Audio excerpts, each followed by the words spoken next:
That's my decision if I want to after 27. Honestly speaking, I'm tired of COVID. I'm tired of 2 wars, nonsense projects of... I'm also tired of self-proclaimed moral authorities who are moral just till it comes to their personal interest. By the way, if you didn't know, just a suggestion for you, maybe since I see all the men here, you should think about gender equality as sports journalists as well. I don't see many articles about that, but it would be just a suggestion, but decision, of course, is yours. FIFA and UEFA have sparked major debate across the football world today after holding an emergency meeting with top VAR officials, a meeting that has led to the cancellation of the card shown to Rodri in yesterday's controversial match. According to reports, the governing bodies reviewed the incident in detail, analyzing multiple camera angles and VAR communication.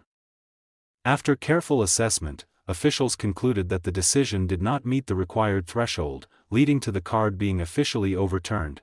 In a strong move, FIFA has now called VAR to term, issuing a clear warning over consistency, accuracy, and accountability in decision-making. The meeting is said to be part of a wider effort to restore trust in officiating, especially in high-stakes matches. The decision has divided fans and pundits, with some welcoming the correction, while others question why such errors continue to occur. One thing is certain: this ruling has reignited the global conversation around VAR and its future in football.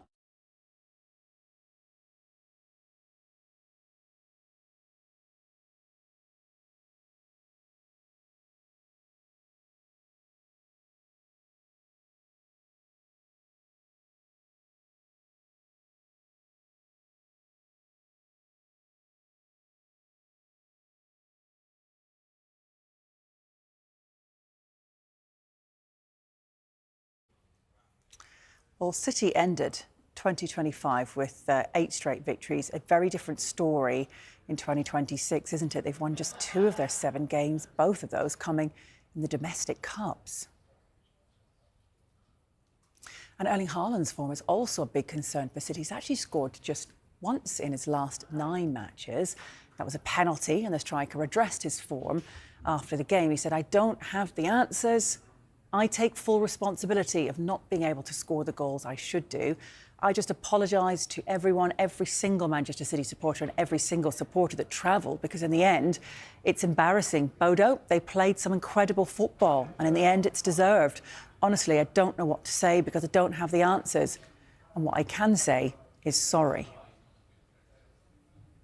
Who would have thought he'd be one of the worst Norwegian players on that pitch tonight? For him, it really will be embarrassing going back with a team that were European Cup winners or Champions League winners a couple of seasons ago.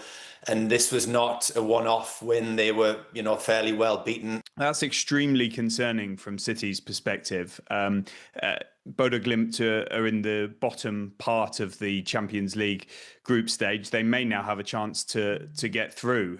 Manchester City have a task to make it into the automatic qualification positions.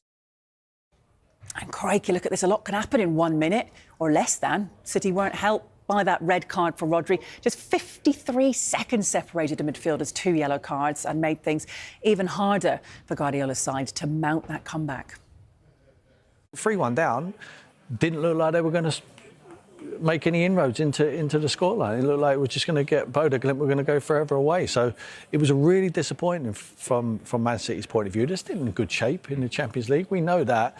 But wins breed confidence. And when you're losing 2 on the spin, it's a mini crisis for Man City when they're losing that amount of games, So they've got to get back on the horse as soon as possible. Well, for more on this, we're going to cross live to our reporter Alan Irwin, who's at the Etihad for us. Very good morning to you, Alan. Look, goodness me, what does this result mean for Manchester City's Champions League hopes, most importantly?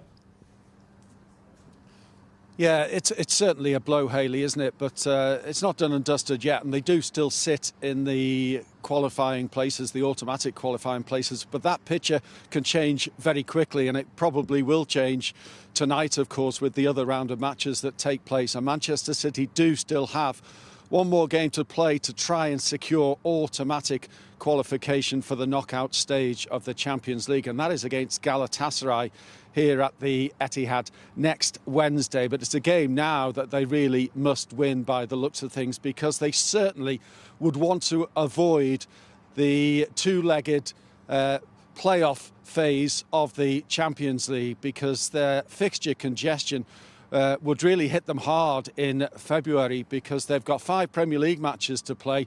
They've got the second leg of a Carabao Cup semi-final against Newcastle, plus an FA Cup tie here against Salford, who made it through last night. That should be a cracker.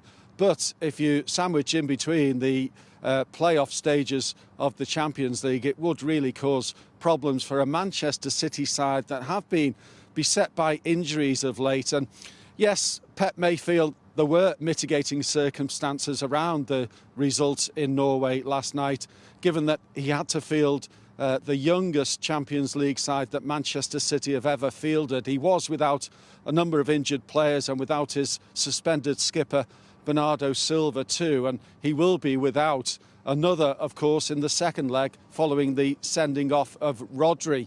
Just looking further ahead, should Manchester City make it through to the knockout phases of the Champions League, which obviously they may well do via a playoff route or the automatic spot, they will be able to play the likes of Semenyo and Guehi, who were brought in this January transfer window, but were, of course, ineligible for the game last night and the game against Galatasaray next week. So the squad will be bolstered over the course of next month with those additions, and my word, it does look as though Pep Guardiola certainly needs them.